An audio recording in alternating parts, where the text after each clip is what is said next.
What's up, guys, and welcome back to the Missing Piece. This is the UFC 296 review show, um, and we're kicking it off from the opening bout of the main card between Josh Emmett and Bryce Tugnasty Mitchell. Yeah, I think what a way to start off a card. Unbelievable knockout. Oh, that that punch was literally the same as throwing a leg kick to the head. Like it was unbelievable. Mm, Yeah, I think Josh Emmett, obviously, he's a powerful featherweight mm-hmm, in the 145 division, mm-hmm. um, and obviously he's known for those hard punches, especially those quick punches that are powerful. And obviously, he caught Bryce Mitchell with a beautifully timed overhand right, and it was more or less Bryce walking into the shot, and Yeah, Josh Emmett landed it, and obviously Bryce face planted to the canvas. yeah. I think it was literally like the second punch or something he hit because it was literally what a minute and a bit into the first round, Yeah, and they were just feeling each other out, and then it was kind of was it like a hook that hit his jaw? it was more like a, Like overhand yeah, right? I kind of don't know. like It a was like hook, a but weird. more like overhand Yeah, it was right. like a weird overhand right, but his elbow was kind of bent into a certain way. You thinking like it's a hook, but yeah, that the way his body just convulsed at the end as well. It was unbelievable. I know, yeah. So I think obviously once in that situation, Josh Emmett, obviously for the first few seconds he was happy with the knockout, happy with the victory. Mm, But then he acknowledged saying that he acknowledged Bryce Mitchell on the canvas, not even moving. mm, And then he started seizing up. I'm like, okay. Then Josh Emmett was like, oh yeah, he went down on the knee, yeah, and I think all the fans in the T-Mobile arena were all silent. So yeah, it's good. Obviously, it's good that everyone acknowledged that. Oh yeah, Bryce was in that specific scenario wasn't doing that great. yeah, Even after when he shouldn't have, he should have been helped up yeah. He should have stayed on the to his ground. feet. Yeah, Yeah, it was. well, a stool should have been provided, but I think Bryce wanted to get up. Even the commentators, Mm, Joe Rogan, DC, and John Anik were like, "Oh yeah, his feet are not like they're not with him. yeah, They they're all not like, stable. yeah, his knees and his feet weren't like properly positioned when he was walking. So even when he went out the octagon, it was very dangerous for him. Mm, And I think Bryce Mitchell, after post fight, well, I think it was like yesterday or Monday, he was like, "Oh yeah, it's good that the UFC doctors and all those people were like, oh yeah, don't try and stand me up." But obviously in that situation, here at the moment, Bryce just wanted to stand up. dead. I think it was just the pride and the ego thing that made him want to Yeah, stand up. but at least he's okay now. Which obviously he done a video the Yeah, other even though day. he said that he doesn't remember being knocked out. Yeah, But yeah, he yeah, seems to be doing well. yeah. Obviously no major injuries, which is good. So he can get literally right back in there straight away. But obviously we know how this sport works. Coming off a devastating knockout Definitely. could take some time for your mind Yeah. to like heal up and stuff. But Mm, no major physical injuries. So, yeah. Definitely. but Definitely. yeah, but obviously, what a performance Yeah. by Josh Emmett, and with that, he won performance of the night. So, Hmm. obviously, fair play to him with that knockout. Yeah. Arguably, he could be a late contender for knockout of the year. Hmm. Um, so yeah, obviously, Josh Emmett, I did have his opportunity to become interim featherweight champion, but obviously he lost against Yair Rodriguez. Mm, But now he's with his victory, he could be up there yeah. to potentially fight for the belt, maybe another victory or two, Hmm. and then he's up there with the maybe contesting with Volkanovski Yeah. Definitely. for the title. Definitely. Yeah, so yeah, that's the main card. Well, that's the opening bout of the main card. But then after that, well, originally scheduled for the opening bout of the main card, but got bumped up. Was between Tony Ferguson versus Paddy the Baddy Pimblett. Hmm. Yeah. I think this went how we expected it to go. I'm not gonna lie to you. Um, Paddy just looked like he came back and he was strong in it. Honestly, Yeah, I think that's right. Yeah, yeah. he just dominated from round one. Yeah, that round one was very crucial for Paddy because we all know Tony, obviously, especially with Tony's style, Mm, he's very unique to him, and obviously a lot of fighters when they're in with Tony, you have to read him around one, and I think Paddy handled that very well, Yeah, especially in round one. yeah. I think round one was like it was an important round for both sides to prove what they're doing. Essentially, I Yeah, think it's important that one or the other got out ahead early, and then the other one had to play catch up for the rest of the second and third round. yeah, So yeah, and I think that helped a lot. I think the second round helped him a lot as well by I think he did the same of the exact thing he did in the first round. Obviously, I think he got a yeah. bit more tired. More or less the fight was more or less played on the ground. So Yeah, I think it um, was on the feet. I think the last round was mostly on the ground, where yeah, um, it helped Paddy win because I think honestly, if the last round was standing up the entire way, he might have got knocked out. Who knows?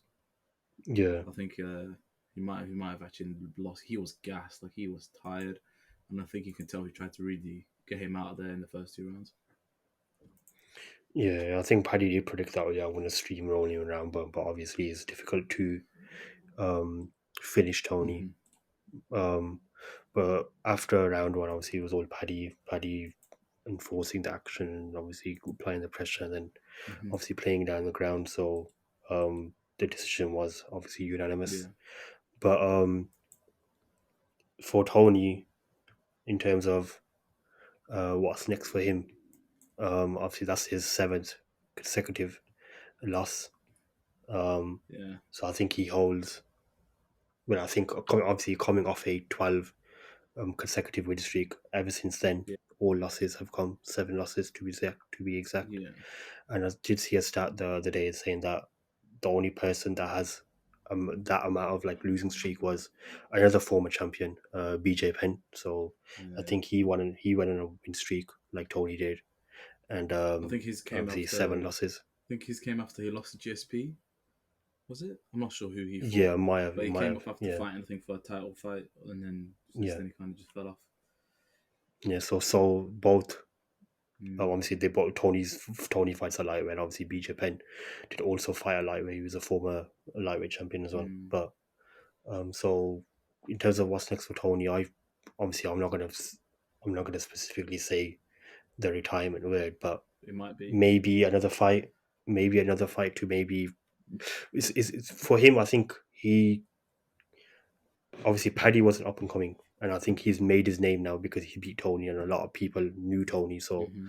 I think a lot of people will be on the I wouldn't say hype train, but the bandwagon with Paddy Pimblett because he's probably amassed a lot of fans after that victory. Yeah. And especially the way he's handled himself during fight week and obviously on fight night.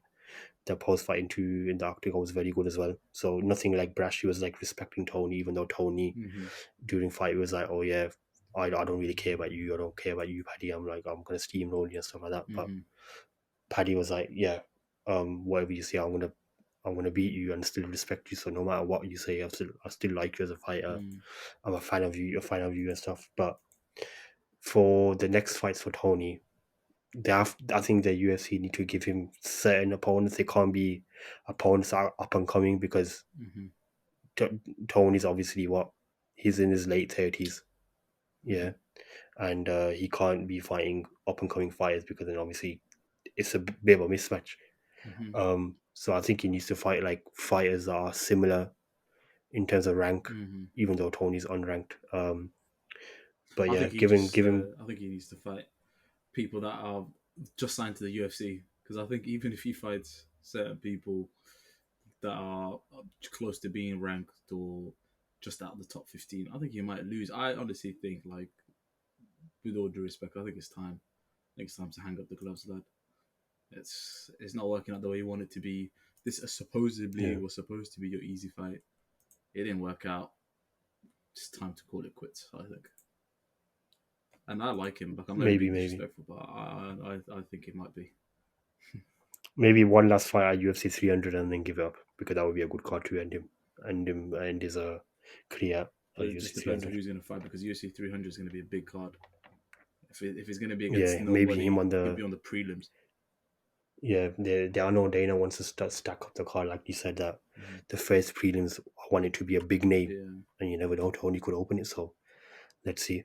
Um, but for Paddy, I think I've personally, I didn't really used to like him in terms of the way he handled him, especially when he used to fight. Obviously, the two UFC London cards and one of his fights in Vegas. Mm. But from this fight, especially the way he's handled himself and stuff, I think I've gained to like him, and in terms of the respect, I've give him a lot of respect in terms of the way he's handled himself. Hmm. Yeah. I think the same. I never really had anything against him. I think he tries to sell his fights, and you just gotta respect him for Yeah, that. So yeah, I never really liked him. I never really hated him. I think he was just in the middle for me. yeah, yeah. But do you think with this win now, Mm. um, do you think he enters the top 15? I think he has to. I think I'd probably give him top 14, maybe 13. I'm not sure who's in the top 15 for the lightweight, but I think I think he's better than Bobby Green, personally. So I think he has to be higher ranked than what Okay. Bobby Green is. Yeah, I know. I think Jalen Turner, Dan Hooker, Yeah, those sort of names are in there, but I think he's in and around that uh, competition. So yeah, maybe I wouldn't say top 10, but anywhere between nah, 10 and 15 would be a good ranking yeah, for him. that's what I said because I think that's where in and around where Jalen Turner and Bobby Brown are around top 10 to top 15. So Yeah, I think that's his spot. yeah, that's right. Yeah. Um, but yeah, that's the lightweight bout. Um, but let's see the featured bout now. The featured bout of the main card Hmm. was obviously a welterweight bout between Shavkat Rakhmonov and Stephen Wonderboy Thompson. Mm. And we all know how this ended because Shafka continued his 100% finish rate. Yeah, I think I saw the other day a fact was like this was the one of the biggest betting favorites seen in a while. And Shavkat was Wow. unbelievably in the favor. I think it was like minus 600 and something. Like it was unbelievable how much everyone was betting on him to be the favorite. Um, Yeah. I think, yeah, I think this fight just proved that Shavkat next shot has to be a title shot. I think he beat him beating Wonderboy, especially a top 15 fighter or top 5 fighter. I think is he like 6 or something. So Yeah, something like so that, him beating a top 6, top 5 fighter, Stephen Wonderboy. I think it's time for him to get straight in there. Obviously, I think he went up the rankings. I'm not sure how much he went up by, yeah. Yeah, you must have, yeah. but Must have. I think he's got to get in there, start fighting uh, Leon for Yeah, he's this. number 3 ranked now, just behind Bilal. Yeah. So I think now he's got. Some people would say Bilal deserves a shot first, and I kind of agree. Yeah, I do think that Bilal gets the next opportunity because Yeah. if you looking at it, obviously when we went to watch uh, Edwards Usman 3 at the O2 Arena, Hmm.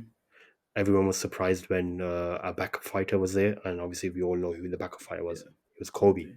and obviously Kobe got the next shot, Yeah. which we're obviously going to talk about soon. Yeah.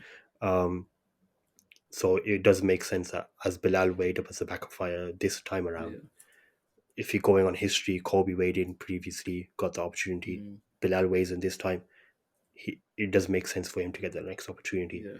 So I think it does make sense for Leon to fight Bilal. Yeah. But then obviously Shafkat, it's a sticky one. I think he does get the next opportunity, but Bilal's there. But I personally don't think Shafkat needs to fight again Either to prove himself. Yeah, I think what they could do instead of him sitting around waiting, they could get him to go against Gilbert Burns. Gilbert Burns is fighting what's his name? Jack Della Maddalena in UFC It's 299. 299. But I mean, Yeah. but again, I feel like that there, if Gilbert Burns wins, because I doubt that Bilal and Leon are going to fight in UFC 300. They might do. Yeah, it's a It's very possibility, yeah. possible. Don't get it twisted. But I think like if you put all your stars in your championship fights in UFC 300, then who's going to be fighting in the other pay-per-view events for the rest of the year? Do you know what I mean? So I think he's going to be very Yeah. smart and tactical about this, and I think some champions aren't going to fight on UFC 300. I think Leon should be pushing for that card because he will make his name even more bigger. But obviously, where you're coming from, like, it can't be stuck. Well, it's going to be. We know that it's going to be Yeah, at least 3 title fights on that card, yeah. guaranteed. But do you know what I Because mean? Like, you got to look on at big cards, there's always 3. because you got to look at like Sean Strickland fighting soon. I doubt that he fights again. Whoever wins between him Yeah, and I don't Duplessis, think I he don't will. think he's going to fight in UFC 300. Do you know what I mean? Yeah, they won't. Volk's Maybe the fighting. light heavyweights. Volk's fighting. Is it February? End of Yeah, Jan? So February. Yeah. he probably won't either himself. Do you know what I mean? Yeah, I think it would be a light heavyweight title fight between maybe Alex versus someone if Jamal Hill's ready. But yeah, let's see. Exactly. There could be another one, but I think Islam could be on that card. I Personally, think Islam will be on our card, but Islam's out here calling for Leon Edwards as a welterweight fight. yeah, which that won't happen. That would never happen. Never say never, but But it won't yeah, happen for 300. yeah, I think Islam Charles is a good matchup, or Islam Gaethje. It doesn't really matter. But Yeah. going on this Shavkat with Stephen Wonderboy, I think obviously on my predictions, I did obviously. I think my prediction came right as a submission round 2, so I was happy with that.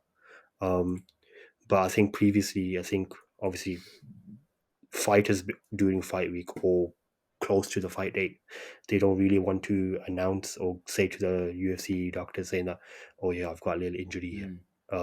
Because then obviously they will be like, oh yeah, let me test it out. Is it healed properly? Because if it isn't, you know what's going to happen to the fighter. They're going to get pulled out. Yeah. But Shafka, I think he came out recently saying that I did have some sort of ankle injury or something to do with his leg. Yeah. 6 weeks ago. So Okay. I think he had to change up his style a bit because I think he did want to. I think if he didn't have that injury, he may have kept the fight on the feet, like striking. Obviously, Shavkat Yeah. does have that 100% finish rate, and obviously Stephen Wonderboy Thompson is known for his striking. And I think if he didn't have that injury, Shavkat may have kept the fight standing because obviously Shavkat did eventually take him down and Yeah. grapple him and clinch him, and obviously that's how you got the job done by the submission. Yeah. But obviously Shavkat keeps that 100% finish rate, even though he did have that injury, which makes Shavkat obviously a huge star now, even though he doesn't speak English. Probably a lot of fans don't like equating to him in terms of saying that, oh yeah, once this guy starts speaking English, then you might get a lot more fans. But Yeah. in terms of the way he fights, he's just a sensation. Yeah. I think he's proven that I think he's the welterweight of what everyone thought Hamzat was going to be. That makes sense, but was true to it because Yeah. everyone's like, "Oh yeah, he's going to come demolish the welterweight." But what really happened was Hamzat could have been making weight, had to move up, and Shavkat's been absolutely steamrolling everyone. And one thing as well that obviously they have obviously similar names and stuff, but Shafkat, I think comparing those two fighters there, I think Shafkat's more patient compared to Hamza. Hamza's more like, oh yeah, I need to get this fight done 1 minute, 2 minutes done. Yeah. Where Shafkat's like, oh yeah, I don't mind going to the deep waters. I don't mind going into round 2, round 3, and if it was a championship fight, maybe round 4, round 5, because he knows if I strike with them, I'll get the better out of them, and if it's on the floor, I'll get the better out of them as well. Yeah. So, I think that's one of the major differences between those two fighters there. Yeah, I think not only that, I think Shavkat might be a little bit more complete all round. You never know until they really fight. Yeah, I'd say so. I think he might be a little bit more well rounded than he is. But it's interesting. I'd love to see them fight one day. So yeah.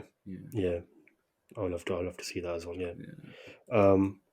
But yeah, fair play to obviously Shavkat keeps that insane streak going, undefeated, 100% finish rate, and we both do think that he doesn't need to fight again and gets the opportunity for welterweight gold in the future. But yeah, going on to the core main event now, Mm. the first of two title fights between Alexandre Pantoja versus Brandon Royval, and we heard and still Yeah. the belt stays in Brazil. So um, with this fight here, Yeah. we all knew flyweights always bring the action, even though it's not like, oh yeah, the power's on show because obviously it's flyweights, the Mm. lowest male Mm-hmm. weight class in the UFC. So you know that they're not going to bring knockout power, Yeah. but in terms of all out action, fast paced, the flyweights are the one Yeah. Definitely. I think I low key feel like Royval kind of got schooled a little bit.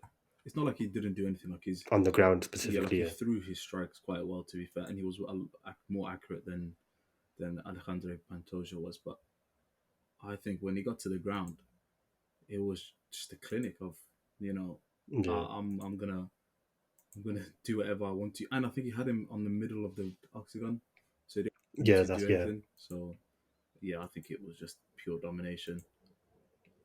That's like I think I think previously looking at Brandon Royval's fans, obviously he was good on the ground Hmm. because he does have that. He does possess the black belt in Brazilian Jiu Jitsu, Yeah, whereas Pantoja also has that as well. yeah, But there's obviously is a major difference between being on the bottom and the top. yeah, And obviously Pantoja with that frame that he has, because obviously you can really tell mm, before they even fought. Pantoja has that size, that little muscle to him, whereas yeah, Royval's um what do you call it? Royval's a more lean fire. hmm, So Pantoja, um, we obviously we heard Aaron Still and he keeps the belt. yeah, And with that jiu-jitsu that he had, hmm, that obviously he controlled the ground from start to finish more or less, and obviously he won the fight via unanimous decision.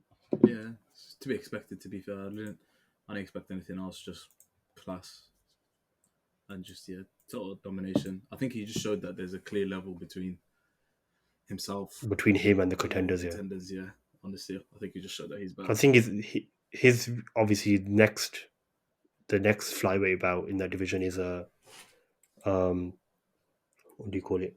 Brandon Moreno versus Amir Albazi. I think that's in. I don't know if I'm pretty sure, I don't know if it's a fight night or it's on UFC 298. Hmm. Um, but I think that's the title eliminator Yeah. to eventually get the shot at Pantoja's belt. And obviously, we've seen Pantoja beat Moreno Hmm. earlier this year. Hmm. And if Moreno beats Amir Albazi, then we're going to see A rematch. I think it's a rematch or trilogy, I can't remember, Mm. between him and between him and Pantoja. So I do think Moreno is only, well, Pantoja and Moreno. I think those two are probably like the elite flyweights in this division. But we'll see if Amir Albazi can cause the upset on the night. But Yeah, if I think he can. I think it's I think he could do it. I think as if he trains for this Brendan Burner, if he trains his ground game a lot more and works on his defense, I yeah, think he could do it. yeah, that's And right. Yeah, but yeah, the flyweight I won't division. be. Sorry, go ahead. Yeah, I won't be angry if Pantoja versus Marino happens again, because obviously we've seen in earlier this year that that fight was incredible. Mm. But no, like I was saying, I think the flyweight is really beginning to heat up. I just hope to see Kai Kara Franson, Manel Kopp, Yeah, even Mohamed Makayev fighting against any of those top five guys. that's the thing. I think Makayev is fighting on the Saudi Fight Night card in Hmm. maybe February or March, Yeah. because I know obviously UFC signed a deal with Saudi, so it's going to be the first ever Saudi Fight Night, well, Saudi card in general for the UFC. So that would obviously be huge, Yeah. especially in that region. So yeah, I think Makayev trains in Bahrain, which is obviously close to Mm. UAE and Saudi, that part of the region. So obviously Makayev trains from there. Obviously, it's a good opportunity for him to find that card. So I think obviously in terms of British contenders, which we are looking for, obviously we got Leon Edwards as the welterweight champ. We got Tom Aspinall as the interim heavyweight champ. I think Makayev is probably the next one in line to properly contest for a title opportunity. And obviously, Mm. he's in the flyweight division, so I think a couple of wins on his belt, and then he may be getting the opportunity. But definitely. yeah, I think the real contender is that fight between Moreno and Albazi, and the winner of that faces Pantoja. Maybe it's going to be happen. It's going to happen next year. Yeah, So I think Pantoja just waits for the winner, yeah, and then we'll get a date after that, and we'll see who Pantoja faces. definitely. On to the big one. Yeah, as you say, into the big one, the main event. It didn't live up to big expectations, but we are happy nevertheless because he's from our own hometown. Hmm. Um, so the main event between Leon Edwards Yeah, and Colby Covington for the welterweight title of the yeah, world. Um, Head and still, yeah, of course, by unanimous decision. And yeah. this fight, obviously, it wasn't eye catching, it wasn't appealing, but obviously Leon got the job done and retains the belt. Yeah, I No, think it's his second title defense successful title defense. against one of them being one of the best welterweights ever.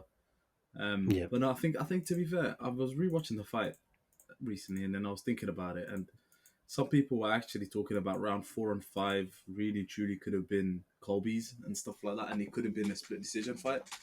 And I was thinking, could it have been really truly? Like he might have thrown more, but you know what I mean, like landing it and stuff like that.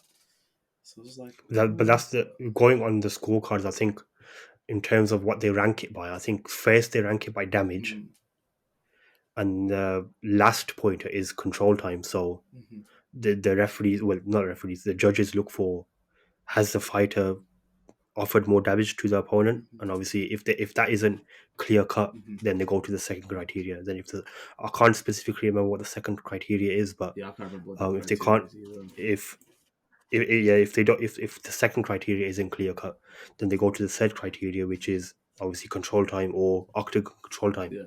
And well, surprisingly enough, Kobe's real game plan, Mm-hmm. not in this fight but previous fights, was pushing the pace, make his opponent be on the back foot. Well, him pushing his opponent onto the, what do you call it, around the cage, so he's enforcing the action. Mm-hmm. But this fight, it's good. It was a good, very very good game plan from Leon, because Leon pushed Kobe onto the cage, or his back was towards the cage. Yeah. Um, and obviously Kobe's known for that, so Leon was enforcing Kobe's game plan onto himself. So, and I don't think Kobe was able to handle that, because Kobe's usually the one Yeah, it could have been on the back applying the foot. pressure. Exactly, yeah. Mm. So Leon, obviously Leon was it was obviously striking domination, and obviously Leon handled the grappling exchanges as well, because Kobe, I think round maybe 3 or 4, Mm. it was Kobe's first Yeah. um takedown attempt, Mm-hmm. and which was very late, because Kobe's usually known for his pressure is straight from the get go. So Right. takedowns round 1, 2, 3, 4, 5, all rounds always on it. Mm-hmm. But I was surprised when Kobe well, offered the takedown attempt in round 3 or 4, whatever it was, and um, Leon obviously handled himself well in that wrestling exchange, Mm. managing his hooks well, his over what do you call it, underhooks and stuff, and he swiveled himself, and obviously he eventually took Kobe down. Yeah. Um, Let me try so submitting him, obviously, didn't he? yeah, Nice. Try yeah, submitting him. he was trying to look for the armbar, I think it was, yeah. Mm. Um, but with Leon, obviously, as we said on the preview show as well, we can't underestimate Leon's grappling or wrestling capabilities. Yeah. No, definitely. Yeah, and I think what other thing was with Kobe, I think if he did offer his 100%, or going at it full pedal to the metal and stuff like that, Yeah. um, I think it might have been a harder fight for Leon, but obviously Leon managed the fight very well. Yeah, I think he did. Yeah, I think he showed that he was in control. Never let up, as a champion should. Yeah, Yeah, exactly. Yeah, yeah. I yeah, expect him to. There's a few people that I think he can beat in his weight class. I think he can beat a lot of them. To be fair, I think he can beat them yeah, all. Matter of fact, if you beat him and yeah, Kamaru, so you should definitely beat them all. yeah, exactly. Yeah, and these were the two Bay Mines, Kamara Usman and Kobe Covington, were like the two main contenders Mm, for the championship as well, and obviously Leon dealt with them with ease. exactly. Yeah. So let's go on to the both fighters now. So Colby, obviously he didn't get, that was his third attempt to obviously uh, Right. to get the opportunity to get the welterweight title, Mhm. but obviously he fell short on 3 occasions. Um, what do you think's next for him? I don't know. He might have to change division. He might have to start again from the beginning. I don't know if he really wants to do that. Yeah, obviously the obvious Or he goes and solution for him. or he goes somewhere else like PFL and does Yeah, something like that. But maybe. Yeah. So the obvious solution for him, for what makes sense for him, is to do just go up the for obviously fight a contender, mhm. because he is a contender now for the title, because obviously he lost. Mhm. But the thing is, I don't personally think he will fight other contenders. I don't think he'll fight Shavkat, even though Shavkat's camp is entertaining a Shavkat vs Kobe fight, Mhm. but I don't think Kobe will take that. He'll know he'll lose. Um, whereas other contenders, I don't think really other contenders will probably fight him as well, because Kobe's one of those fighters that he's like, It's unpredictable. oh yeah, I'm in the game or not. So Yeah, it's unpredictable what can happen because I feel like people like Bilal Muhammad and Shavkat fighting him is a waste of time. Do you know what I yeah, mean? yeah, exactly, yeah. And I think obviously what you said as well. Another solution could be him moving agencies, so like PFL Mhm. or whatever other organizations there. Because I remember I do think, oh yeah, PFL or one championship. So let's see. Yeah, definitely. Yeah, PFL does make sense, but let's see what Kobe does. But um, moving on to Leon, obviously we brought up Belal Mahabid's name and Shavkat Rahman's name. So I do think Leon should fight Belal. Hopefully, UC 300 Yeah. as one of the title fights. If not, then obviously later down well, hopefully in the summer, hopefully come back to the UK, headline at say stadium fight with Tom Yeah, Aspinall, maybe defending his interim championship, go to because London and see and check the place out.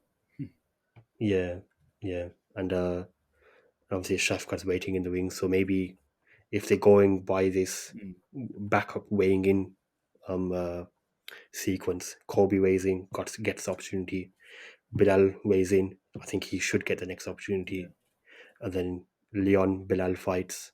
They both weigh in as the main event fighters or co-main event fighters, wherever slot is it in, wherever slot is the title fight in. Mm-hmm. Then Shavkat should be the backup to that fight, and then obviously Shavkat gets the next opportunity after Leon versus Bilal fight. Yeah, So because I think they're the only ones that can do it. I think those two are the only ones that can yeah, do it.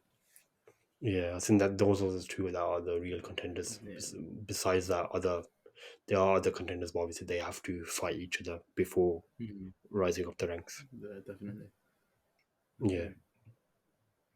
So yeah, that's the last review show for the UFC on this incredible 2023. Mm-hmm. Um, that's UFC 296 done. Um, we'll be back with you guys for UFC 297. Sean Strickland versus Lucas Duplessis in Toronto.